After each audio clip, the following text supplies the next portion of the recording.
우리 같이 인사로 시작했으면 좋겠습니다. 거룩한 능력과 선한 영향력으로 영광의 주님 앞에 함께 설 때까지 우리 한 번 더 초대교회 성도들처럼 이렇게 인사해보면 좋을 것 같아요. 마라나타. 인사하실까요? 시작.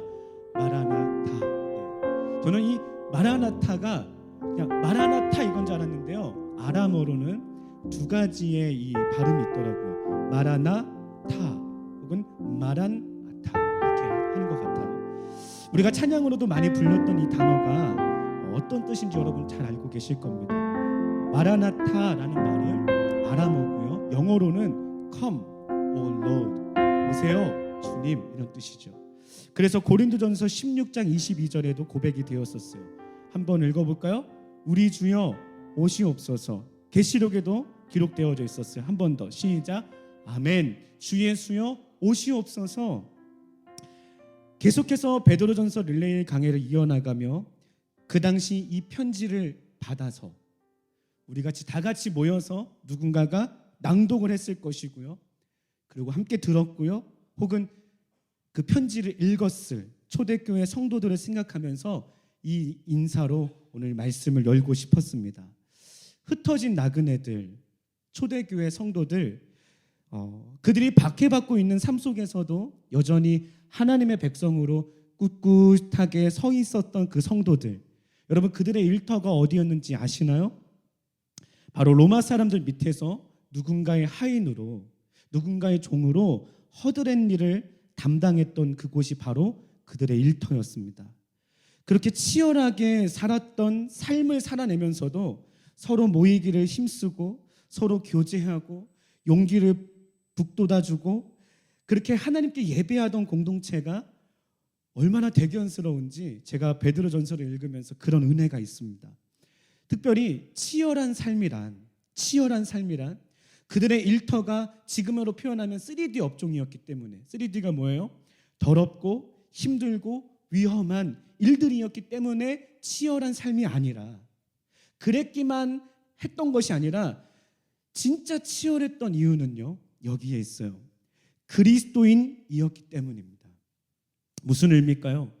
그 당시 세상 사람들이 살아가는 그 흐름과 그 방향과 반대로 살아야 했었어요. 하나님의 뜻에 따라 시류를 역행하며 살았던 그들의 삶이었습니다. 그렇기 때문에 그렇게 그리스도인으로서 치열했던 삶의 예배가 그들의 삶에 넘쳐났었기 때문에 그 삶의 예배자들이 함께 모여서 예배 드릴 때 여러분 얼마나 많은 눈물이 있었을까요? 얼마나 많은 위로가 있었을까요? 또 감사와 영광이 넘치는 예배였을까요? 만약 오늘 우리의 예배가 조금은 식어진 듯하고 조금은 밋밋해졌다면 여러분 이거 돌아보시면 될 것 같아요. 내 삶이 치열한 만큼 예배의 현장은 뜨거울 수밖에 없습니다. 여러분 우리의 삶 속에서 정말로 삶의 예배가 풍성했던 것만큼, 이거 약간 아름답게 말을 했는데요, 조금 더 실제적으로 얘기를 해보면 삶 속에서 주님 뜻대로 살기가 정말로 어려웠던 것만큼 우리 이 예배의 현장에서 함께 모여 예배하는 이 시간이 얼마나 큰 위로가 되는지 모른다라는 거예요. 한번 돌아보셨으면 좋겠어요. 내 삶에 타성에 젖은 것 같다. 여러분 다시 말씀으로 돌아오시면 될 것 같습니다. 다시 초심으로 돌아가서 내가 처음 예수님 만났을 때 주님께서 나에게 감동 주셔서 내가 그렇게 순종하며 살았던 그 삶의 작은 흔적들이 다시 회복되어진다면, 그런 삶 속의 순교의 현장과 같이 삶 속의 순교자의 영성들이 살아난다면 우리의 예배는요, 누가 울려서 우는 것이 아니고요, 누가 용기를 주라 그래서 용기를 주는 게 아니고 눈빛만 봐도, 우리 지난번 다니엘 기도회 주일 저녁에 북한에서 오신 사모님께서 간증을 하셨어요. 사실 그날 제가 낮에 집회를 인도하고 왔는데요, 좀 어려웠었어요. 잘 안 됐었어요. 참 실망을 했어요. 그리고 우리 흔히 그런 말 하죠. 이불킥 한다고요. 막 집에 오면서도 왜 이렇게 못했지? 집에서도 계속 나 설교를 오늘 너무 못한 것 같다. 주님 죄송하다. 이런 고민들을 많이 했었어요. 그런데요, 그날 밤에 그 간증을 듣는데 저의 이런 고민들이 물론 목사로서 더 발전해야 되기 때문에 또 주님 앞에 제가 온전하게 서지 못한 부분들이 있다면 회개하고 반성해야겠지만 제가 말씀을 더 잘했네 못했네 이런 것으로 고민하는 것이 너무 사치스러운 거 아닌가라고 하는 회개를 했어요. 왜요? 주여 마음껏 외치고 왔고요. 막 예수님의 이름을 막 외치고 왔던 저의 모습과 반대되는 지하교회, 저는 진짜 지하실인 줄 알았는데 꼭 지하실만이 아니었어요. 그들이 모든 문을 닫고 큰 소리로 찬양할 수 없어서 소근소근, 어쩌면 그 소근소근 찬양도 할 수 없어서 눈빛으로 찬양했다는 말에 제 마음이 무너졌어요. 상대적으로 감사하는 마음이 생겼다라는 말을 하려고 하는 것이 아니라 내가 지금 드리고 있는 이 예배의 감격이 얼마나 큰 건지를 내가 모르고 약간은 사치스러운 고민을 하고 있었구나라는 생각을 했다고요.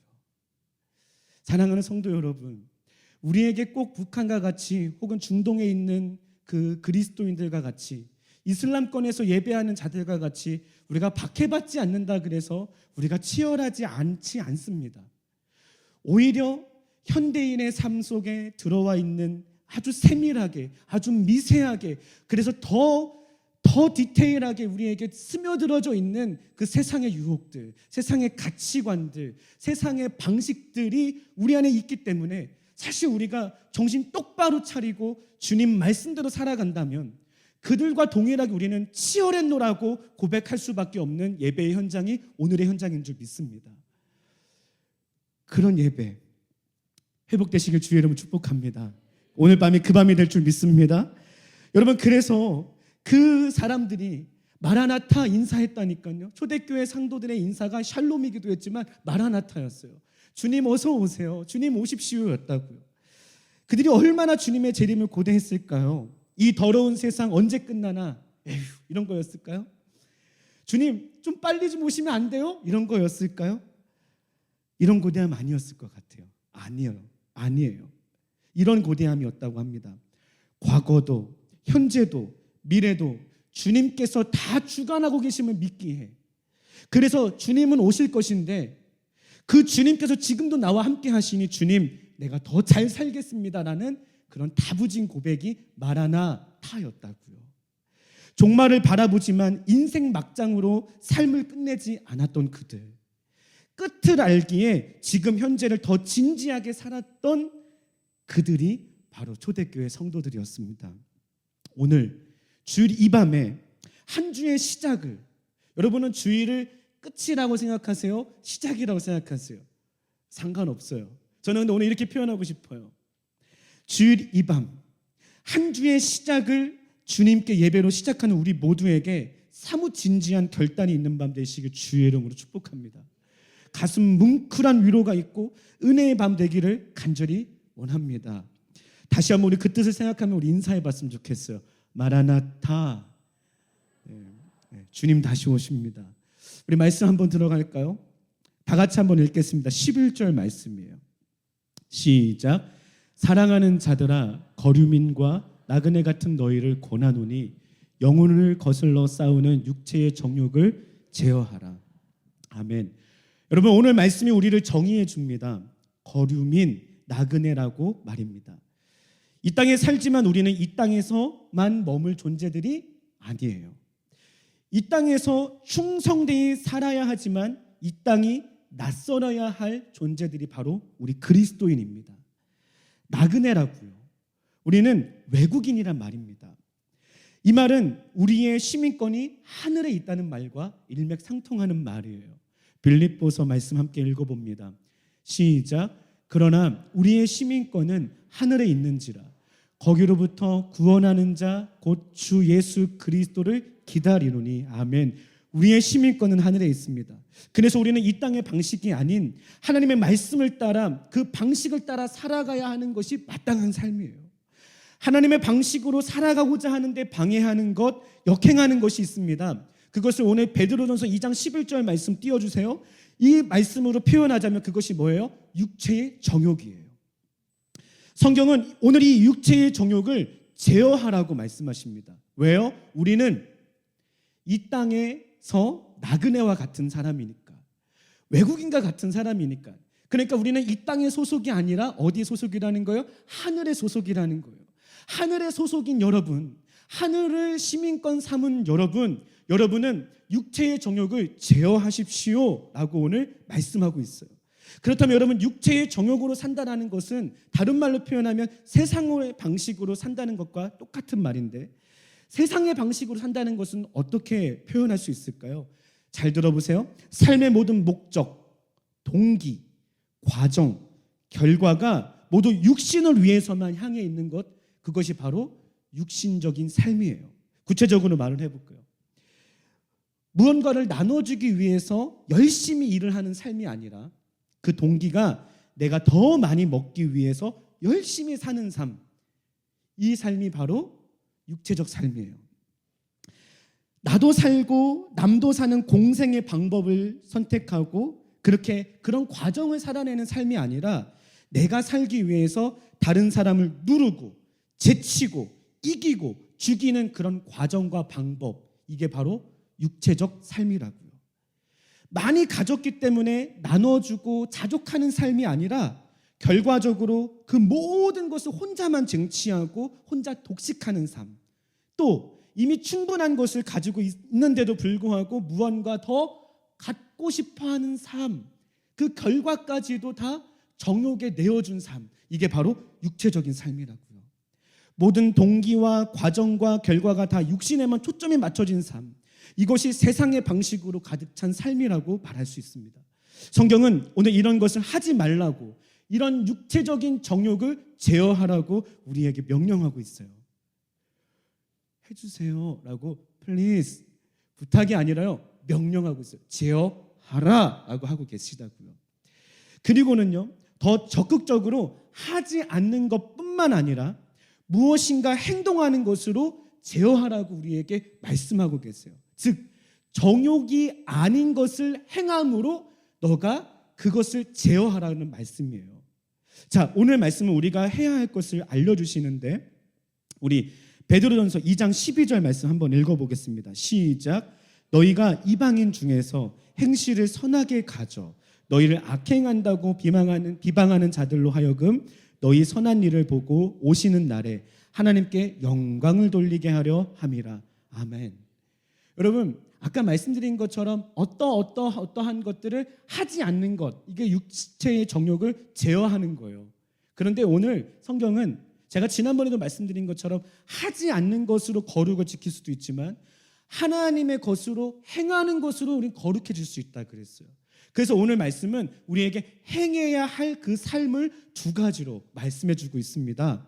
근데 그 두 가지에 대한 두 가지를 하나로 말해보자면 12절 말씀이에요. 제가 다시 한번 읽어볼게요. 너희가 이방인 중에서 행실을 선하게 가져라. 아주 간단한 말씀이에요. 선하게 살으래요. 선한 행실을 가지라고 말씀하고 계세요. 그렇게 너나가 선한 행실을 가지면 이방 사람들, 즉 하나님을 알지 못하는 사람들이 우리의 선한 행실을 통해서 하나님께 영광을 돌리게 되는 결과를 맞이하게 된다고 오늘 우리에게 말씀해 주고 있어요. 여러분, 한번 이렇게 살고 싶지 않으십니까? 마태복음 5장 16절 말씀도 동일하게 말씀하고 있는데요. 다 같이 읽어봅시다. 우리 주님 말씀하셨어요. 시작. 이같이 너희 빛이 사람 앞에 비치게 하여 그들로 너희 착한 행실을 보고 하늘에 계신 너희 아버지께 영광을 돌리게 하라. 어떻게 되면 하나님 영광 받으신대요?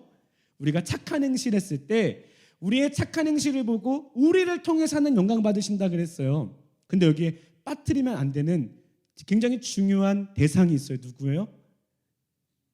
세상 사람들이, 이방 사람들이, 하나님을 알지도 못하는 사람들이 언제 하나님을 알게 된다고요? 언제 하나님께 영광 돌리게 된다고요? 우리의 착한 행실을 통해서 사람들이 하나님께 영광을 돌리게 되는 줄 믿습니다. 그렇다면 여러분, 그 선한 행동들이 무엇일까요? 이미 눈치채셨겠지만 오늘 윤리와 도덕적인 가르침의 이야기가 아니에요.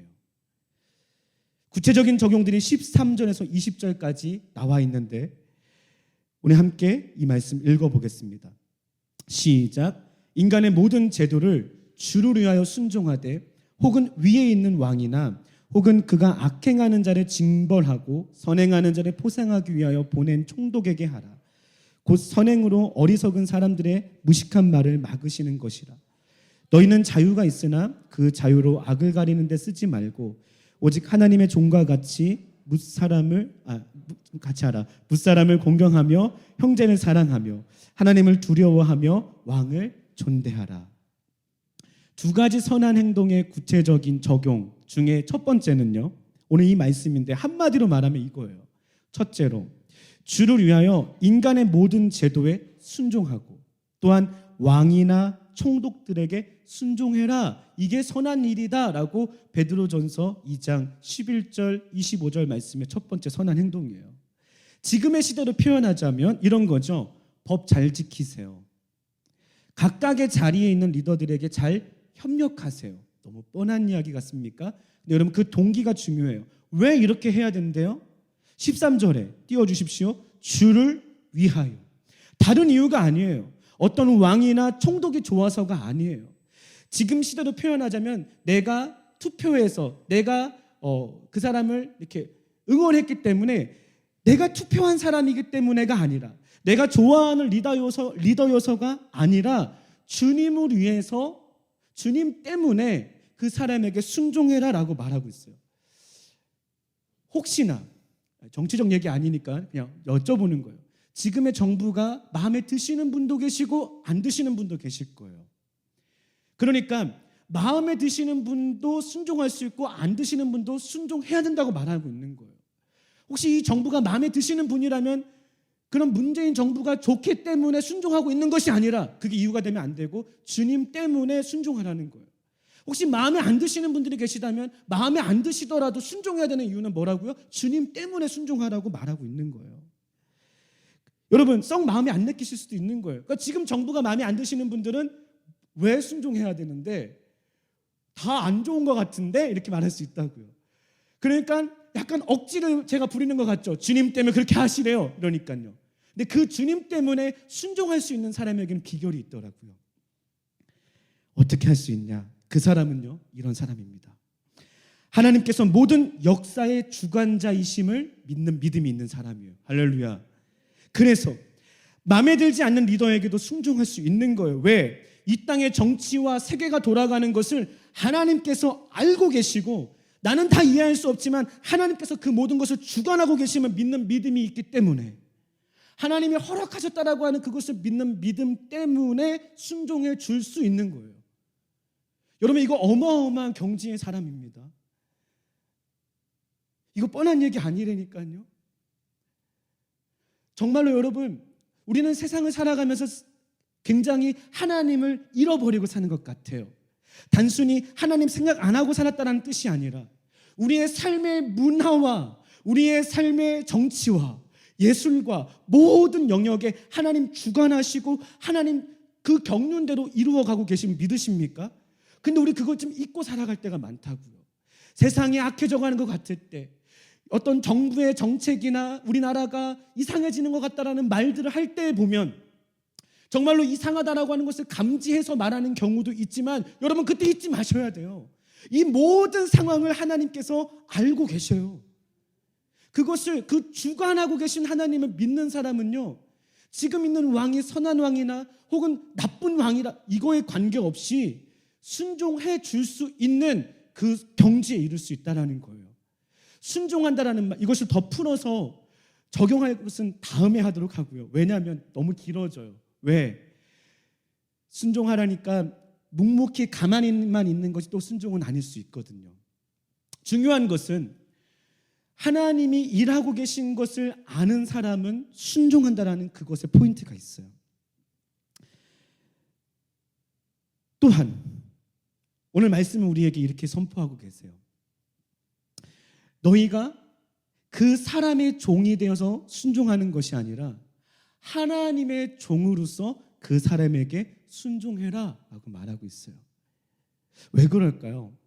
여러분 베드로전서가 기록된 때가 언제였다고요? 로마의 박해가 절정을 향해서 가고 있을 때였어요.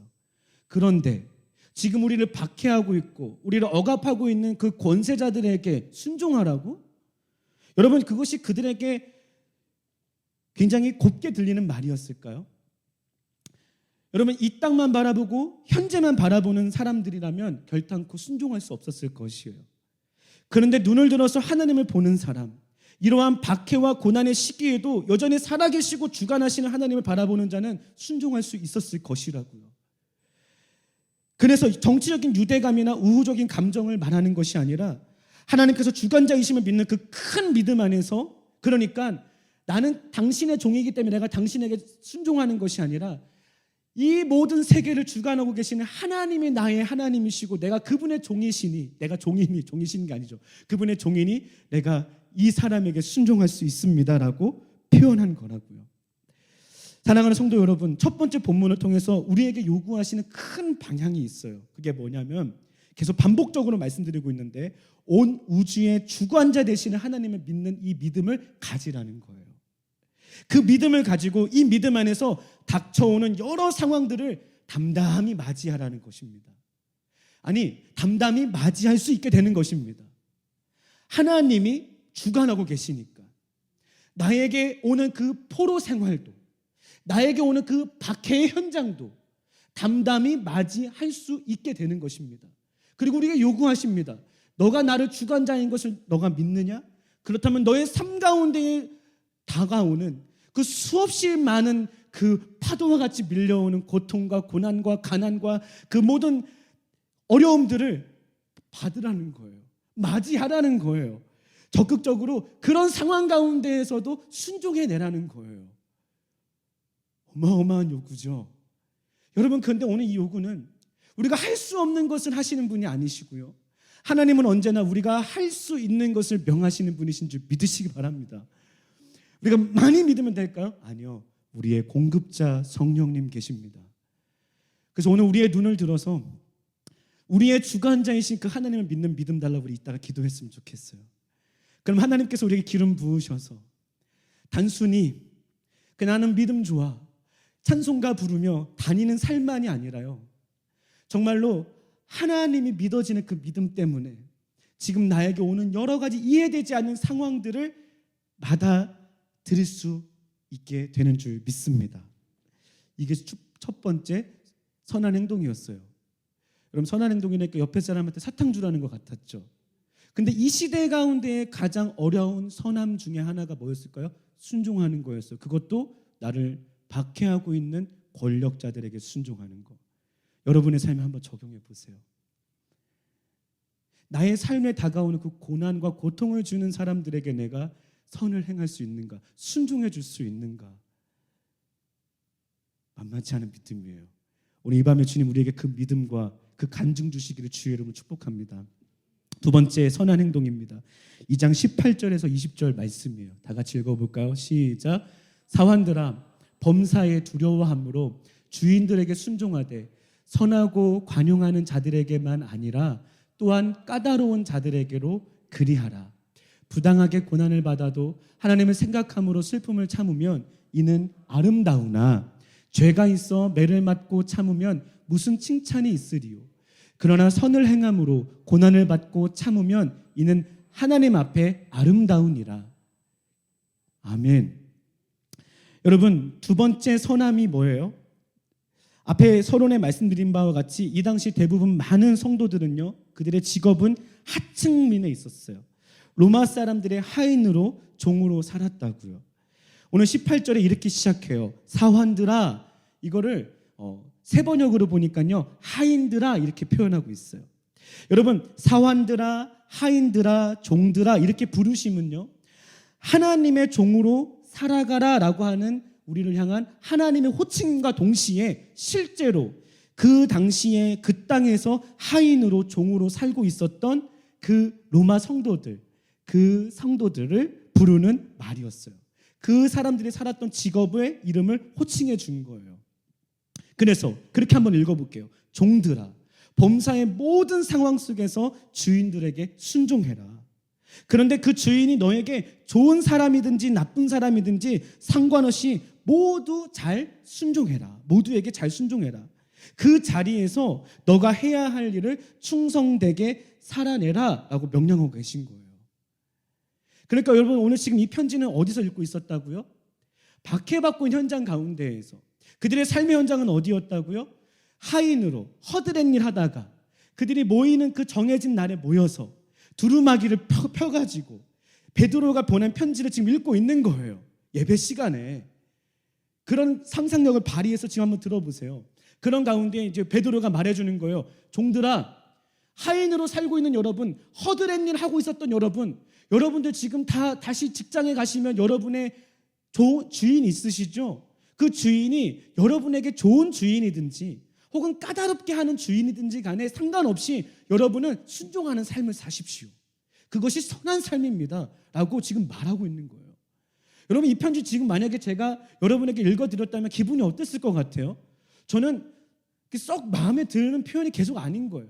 아까 전에는 조금 멀리 있는 대상이기는 하지만 나를 박해하고 있는 이 나라의 왕이나 총독에게 순종하라고 하는 말, 그래 오케이. 두 번째, 근데 나하고 피부를 아주 밀접하게 대하고 있는, 오히려 이 예배 현장 가운데에서는 하루 혹은 몇 시간일지 모르겠지만 그 나머지 생활하면서 잠잘 때 빼고는 정말로 나를 계속 부려먹고 나를 힘들게 하는 그 주인에게, 그 주인이 잘해주는 사람이어서가 아니라 잘해주지 않는 사람이어도 너는 순종해야 된다, 선을 행해야 된다, 그것을 해야 된다라고 말씀을, 편지를 읽어받았을 때 안 그래도 지금 나그네처럼 흩어져 있고 내 나라가 아닌 다른 나라에 살고 있고 나의 나라의 주권이 아니라 로마의 식민지이고 좀 주인과 같이 사장님 자리에 있었으면 좋겠는데 종의 자리에 있는 것도 서글퍼 죽겠는데 왜 이렇게 나를 자꾸 순종하라고 하실까라고 생각이 들지 않았겠어요, 여러분? 근데 계속 한번 읽어볼게요. 그런데 너한테 잘해주는 사람뿐만 아니라 그렇지 않은 사람에게도 잘하라고 했어요. 다만 한 가지 점검해야 될 것이 있다면 내가 잘못해서 욕먹었으면 착각하지 말자라는 거죠. 너가 잘못해서 욕먹었다면 그것을 의를 위하여 핍박을 받은 것으로 착각하지는 말아야 한다. 그러니까 우리가 충성을 다했고 힘써 순종했는데도 불구하고 주인이 못되게 굴거나 까다롭게 굴었을 때에 그것을 오히려 어떻게 여기래요? 좋게 여기래요. 아름다운 일이래요. 부당하게 고난을 받아도 순종하는 것이, 참는 것이 아름답다고 말씀하시고 더 나아갑니다. 이제 21절 읽어볼게요. 아까 우리 20절까지 읽었는데요, 21절까지 읽어보겠습니다. 21절 시작. 이를 위하여 너희가 부르심을 받았대요. 네. 여러분, 주님 자꾸 더 나아가시는데요. 주님 자꾸 이 수준을 자꾸 높이시는 것 같아요. 내가 내 삶 속에서 이해가 되지 않아도 저 사람이 나에게 악을 행했어도 악을 악으로 갚는 게 아니라 악을 선으로 갚아야 되겠구나. 너 그렇게 살면 참 아름다운 거란다 라는 말까지는 그래 납득해 줄 수 있겠어요. 혹은 선택하는 것 같아요. 근데 한술 더 뜨십니다. 뭐라 그랬다고요? 이를 위하여서. 이를 위한 게 뭐예요, 여러분? 지금 너의 주인이 좋은 사람이든지 나쁜 사람이든지 그 사람한테 순종하는 그 일을 위하여서 네가 부르심 받았대요. 억울하게 부당하게 고난을 받아도 그것이 아름다운 정도가 아니라 억울하게 부당하게 고난을 받는 가운데에서도 너가 순종하는 것이 그 일 때문에 우리가 부르심을 받았다라고 얘기하고 있는 거예요. 억울해도 참았으면 좋겠어 정도가 아니라 우리가 그 억울함 가운데에서도 순종하는 삶을 살라고 그런 부르심을 받았다고, 진짜 이해가 되지 않는, 납득이 되지 않는 말씀을 주님 오늘 말씀하고 계세요. 여러분 진짜 이렇게 살고 싶지 않으시죠? 저는 안 하였어요. 않고요. 왜요? 내가 왜 손해봐야 해요? 그래요. 손해보는 것이 주님 앞에 아름답다고 했으니까 손해봐 줄 수도 있겠습니다, 주님 라고 할 수 있었는데 주님 뭐라고 말씀하세요? 아니, 너 손해보라고 내가 너 불렀다고. 오늘 왜 이렇게 말이 너 손해보라고 내가 너 불렀다고. 내가 너를 손해보는 자리로 너를 보냈다고. 처음 들으십니까? 여러분, 오늘 우리가 보내심 받은 자리가 이런 자리라고 말하고 있어요. 말씀은 그렇게 이해가 안 되는 길을 걸어가신 한 분을 이제 소개합니다. 누굴까요? 예수님. 읽어봅시다.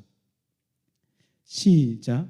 이를 위하여 너희가 부르심을 받았으니 그리스도도 너희를 위하여 고난을 받으사 너희에게 본을 끼쳐 그 자취를 따라오게 하려 하셨느니라. 계속 그는 죄를 범하지 아니하시고 그 입에 거짓도 없으시며 욕을 당하시되 맞대어 욕하지 아니하시고 고난을 당하시되 위협하지 아니하시고 오직 공의로 심판하시는 이에게 부탁하시며 친히 나무에 달려 그 몸으로 우리 죄를 담당하셨으니 이는 우리로 죄에 대하여 죽고 의에 대하여 살게 하려 하심이라.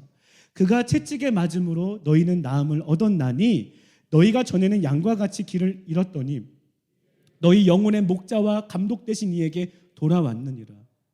아멘. 그럼 남의 일이니까 잘 읽혀지지 않으셨습니까? 우리가 늘 그렇게 희생의 아이콘, 겸손의 왕이요 희생의 왕으로 불렸던, 그래서 이제 대강절, 대림절이라고도 하는 주님 오시는 길을 예비하는 우리가 그 절기를 맞이하면서도 그렇지, 주님은 마땅히 당연히 십자가 지시러 오셨지, 주님은 마땅히 억울함에도 참으셨지, 아니 당연히 참아야 되는 거 아니에요 주님? 이런 식으로 우리 이해하는데요, 주님이 그렇게 사셨던 삶이, 아까 조금만 다시 앞으로 가봅시다. 여러분, 오늘 우리가요 부르심을 받고 우리가 보내심을 받은 그 현장이 어떤 곳이라고요? 손해보는 곳에서 살라고 우리가 보내심을 받았대요.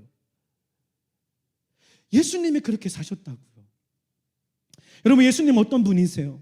하나님과 동등하신 하나님이신 예수님이십니다. 아멘. 그런데 우리 예수님께서는요 하늘에서 이 땅에 내려오셨습니다. 이 땅에서도 가장 낮은 자리에 오셨습니다. 창조주 하나님께서 피조물 인간의 모습으로 오셨습니다.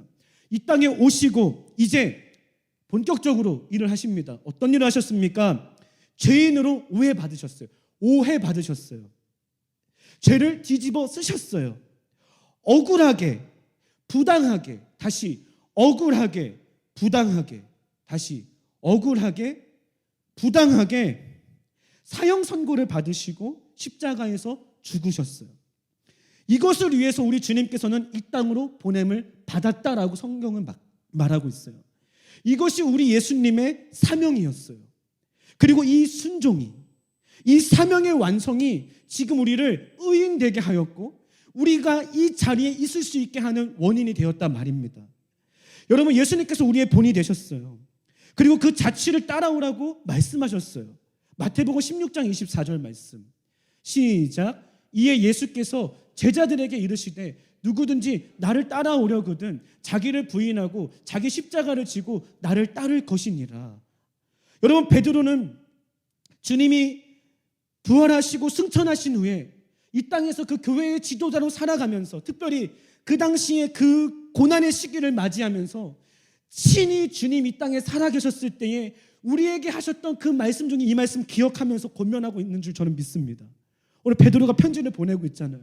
근데 예수님이 살아생전에 하셨던 말씀, 너희가 그 십자가를 지고 자기를 부인하고 나를 따라오라고 했던 그 말씀이 그 당시에는 이해가 되지 않았는데 고난의 시기가 되자, 우리가 손해봐야 하는 그 자리가 임하자 이제 알게 된 거예요. 아, 그렇군요. 우리가 이 땅에서 잘 먹고 잘 살고 부귀영화를 누리면서 하나님의 자녀임을 나타내는 것이 아니라 지금이 정말 적기입니다. 지금이 찬스입니다. 지금이 기회입니다. 이렇게 우리를 억압하고 우리를 힘들게 하고 우리를 손해보게 하는 그 자리에서 나를 손해보게 하는 그 사람에게 손해를 보게 해주는, 나를 속이는 사람에게 나를 속여주는, 속임 당해주는, 나를 바보라고 여기는 사람에게 바보라고 말하라고 하는, 나를 죽이는 사람들에게 나를 죽이라고 하는 그 십자가를 지는 것, 그 억울함을 당하는 것, 그것이 이렇게 강력한 선함의 삶이라는 것을 베드로는 알고 그 사람들 약올리려고 힘들어 죽겠는데 기름 더 쪄얹는, 불난 집에 기름 끼얹는 그런 일들이 아니라 정말로 여러분이 지금 어마어마한 시기를 맞이했다라고 선포하고 있는 줄 믿습니다. 여러분, 이것이 하나님의 신비예요. 우리 예수님은 자신이 가지고 계시는 그 신적인 능력, 죽은 사람도 살리시는 그 능력을 가지고 계시는 분이셨어요. 누굴 살렸죠, 여러분? 기억나시나요? 나사로를 살리셨어요. 그리고 그 나인성이라고 하는 그 성에 있는 그 과부의 하나밖에 없는 그 독자를 살려주셨어요. 우리 예수님 그런 능력이 있으신 분이셨다고요. 그런 신적인 능력을 갖고 계신 분이셨지만 십자가 위에서는 그러한 힘으로, 그러한 능력으로 사람들을 제압하지 않았습니다. 오직 담담히 그분이 하신 것이 있다면 십자가에서 죽으셨어요. 죽으심으로 그 자리에서 순종하셨어요. 여러분, 그 결과가 무엇이었습니까? 잘 들으세요. 죽으심으로 죽음을 이겼습니다. 크게 아멘. 여러분, 순종하심으로 사단의 권세를 진짜로 무너뜨리셨어요. 제압하셨어요. 그가 가지고 있는 권세로 제압하신 것이 아니라 하나님께서 너는 그것을 받아 먹으라 라고 하신 그 쓴 잔을 받아 먹음으로써 너는 그 자리에서 십자가를 져라, 너는 거기서 죽어라 라고 하시는 그 자리에서 순종하심으로, 죽으심으로 어떤 외적인 능력과 권세와 힘으로 사람들을 제압한 것이 아니라 죽으심으로, 순종하심으로 진정한 제압을 하셨단 말입니다. 여러분, 이것이 하나님의 신비이고 하나님의 방법이에요. 사랑이 모든 것을 이깁니다. 용서가 모든 것을 회복시킵니다. 이것이 하나님의 일하심입니다. 여러분, 예수님께서 하늘에서 이 땅에 오심처럼 우리도 가장 낮은 자리로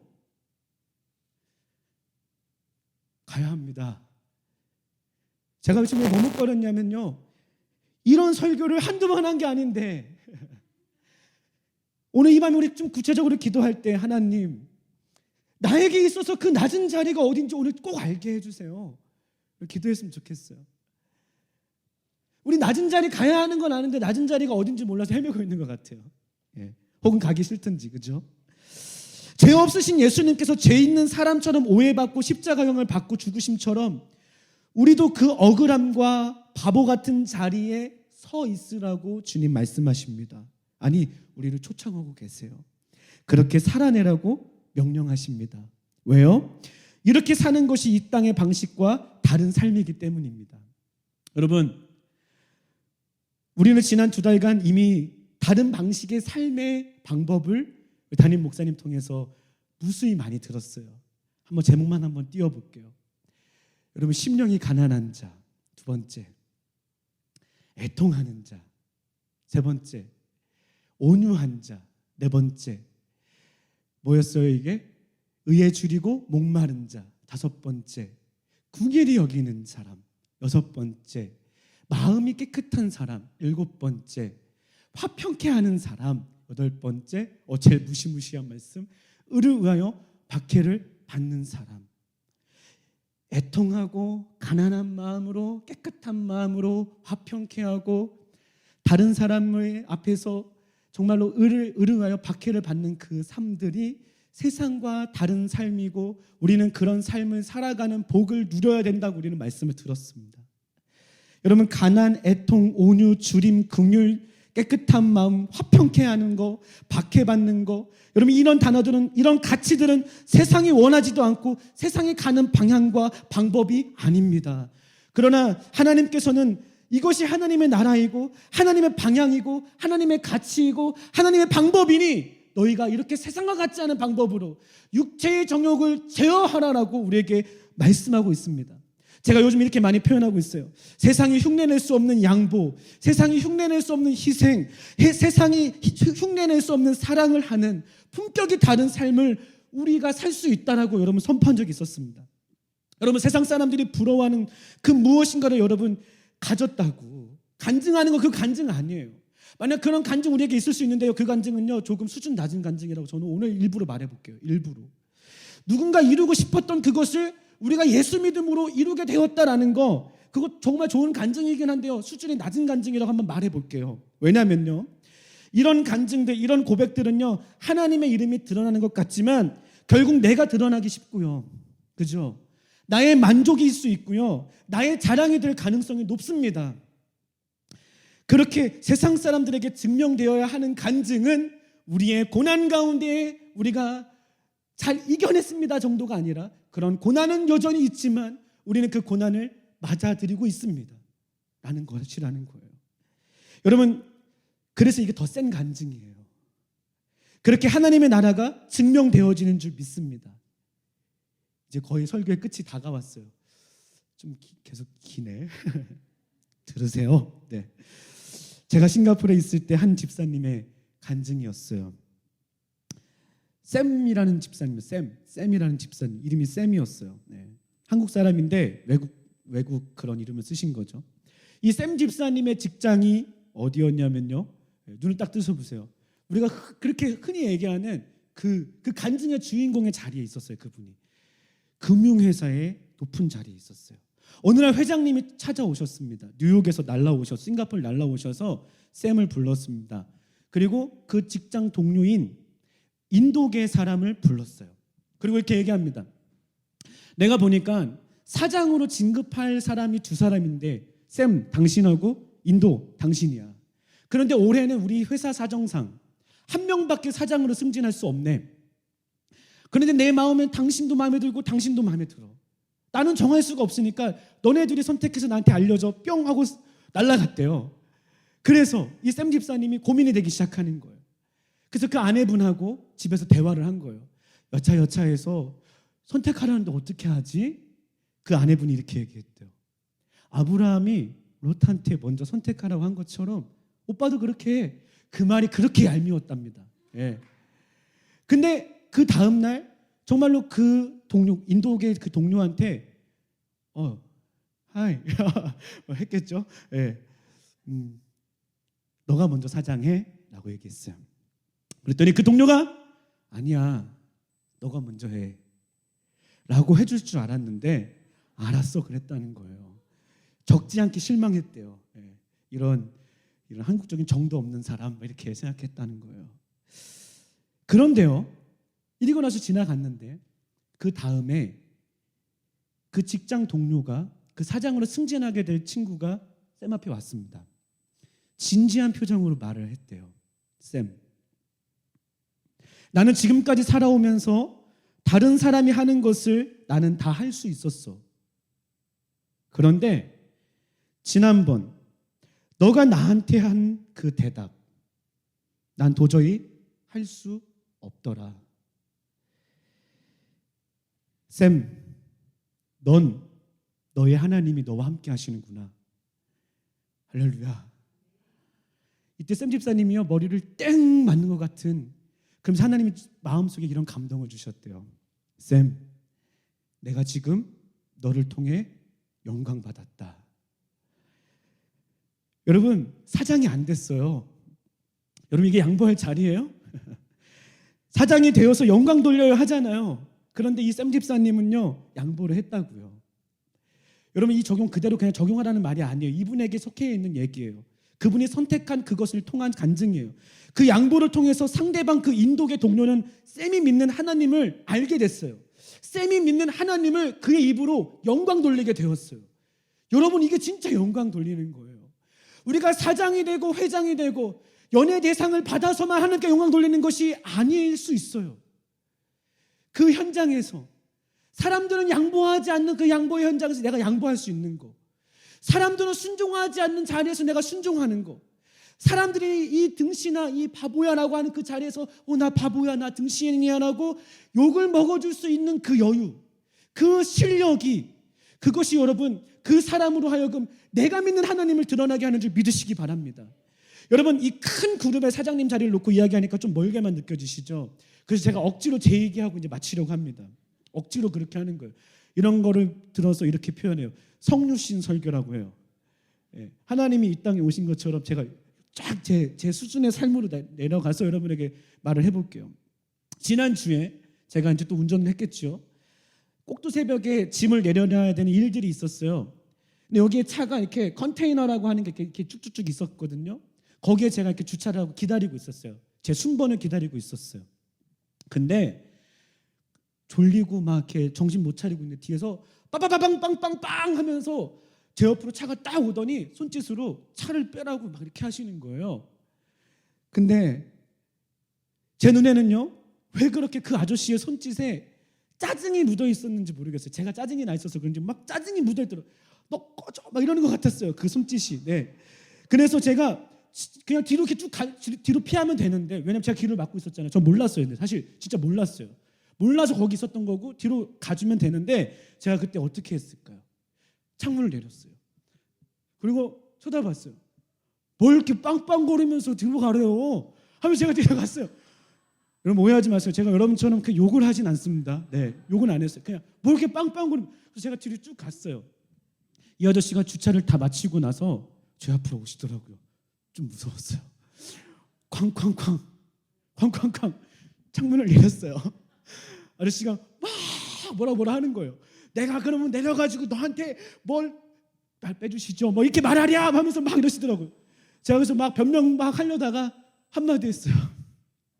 죄송해요. 여러분, 근데 여러분 그거 아세요? 이 업계, 이 바닥에서는요, 이 아우라가 중요해요. 아우라, 포스가 중요해요. 여러분 세 보이지 않으면요 바보 취급합니다. 근데 제가 죄송하다고 하니까요 아저씨가 당황했어요. 그리고 가셨어요. 그리고 제가 어디에 주차해야 되는지도 그 다음에 다시 오셔서 알려주셨어요. 사실 저 진짜 부끄러웠어요. 왜냐하면 이미 이 말씀 묵상 다 하고 이렇게 살아야지 생각하고 있을 때였거든요. 저의 이 실력 없음이 또 드러난 거예요. 창문 내리고 왜 거기서 왜 대꾸를 했을까? 그냥 멋있게 빠져줄 걸. 그렇게 제가 죄송하다고 아저씨한테 말하고 난 다음에 주님께서 제 마음에 미소를 지으시는 것 같았어요. 제 느낌에. 그리고 아예 처음부터 화를 내지 않았어야 했는데 자책하고 있는 저에게 주님이 너 그래도 그때라도 죄송하다고 말한 거 참 잘했어 라고 하시는 것 같았어요. 사소한 그 자리에도 주님은 여전히 함께 계셨기 때문입니다. 그리고 나의 작아 보이는 그 결단과 순종을 보시고 주님은 받으셨어요. 여러분, 이것이요, 그 곳이요, 바로 삶의 예배의 자리인 줄 믿으시기 바랍니다. 말씀을 정리하겠습니다. 띄워주세요.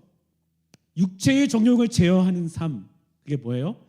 적극적으로 선을 행하는 삶이에요. 그렇다면 적극적으로 선을 행하는 삶은 두 가지였어요. 다 같이 한번 읽어볼까요? 우주의 주관자 되신 하나님을 믿는 믿음으로, 그래서 모든 상황과 관계 안에서 순종하는 선한 능력의 삶을 살아내는 거. 이게 육체의 그 정욕을 제어하는 거래요. 두 번째 읽어볼까요? 시작.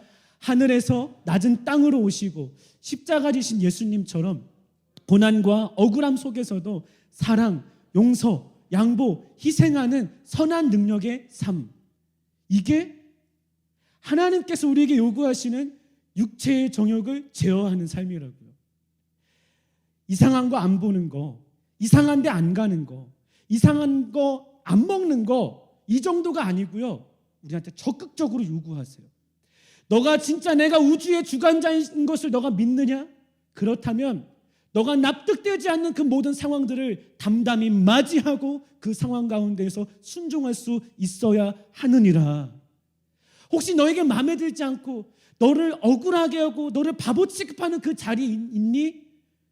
예수님 바라보고 너가 그 자리에서 너의 의를 드러내는 것이 아니라 너가 담담히 그것을 받아들임으로써, 그 억울함을 맞아들임으로써 그 사람이 너가 하나님의 자녀인 것을 증명하게 해라.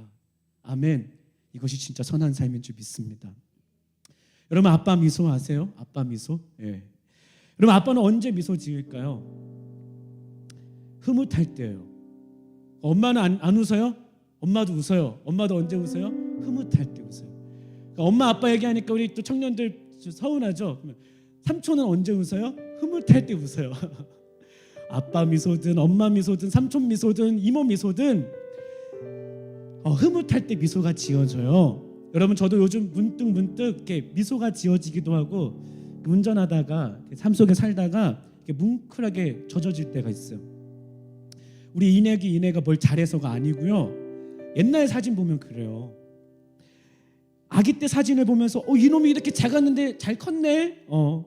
말을 못했는데 이젠 글씨도 쓰네. 다 똑같이 커가는 일이고 누구나 다 하는 일인데 내 아들이 내 딸이 하루하루 자라나고 사람다워지는 것을 볼 때 미소가 지어지고 또 눈시울이 젖어들더라고요. 사랑하는 성도 여러분, 우리 하나님께서도 마찬가지예요. 우리가 어마어마한 무슨 순교하고 해서만이 아니고요. 우리가 하루하루 살아가며 말씀으로 매일매일 조금씩 성숙해져 갈 때, 그리스도인 다워져 갈 때 우리 주님 미소 짓게 되는 줄 믿으시기 바랍니다. 여러분의 그 삶의 그 자리, 그 아주 작아 보이는 그 자리에서 주관자이시는 주님을 믿기 때문에, 주님 때문에, 주님처럼 참고 견디고 양보해주고 용서해주고 미안하다고 먼저 말하고 져주고 바보가 되어줄 때 우리 아버지 하나님께서 미소 지으시는 때인 줄 믿으시기 바랍니다. 사람들은 어이없어 하는 그때가 하나님께서는요 가장 환하게 웃고 있을 때인 줄 믿으시기 바랍니다.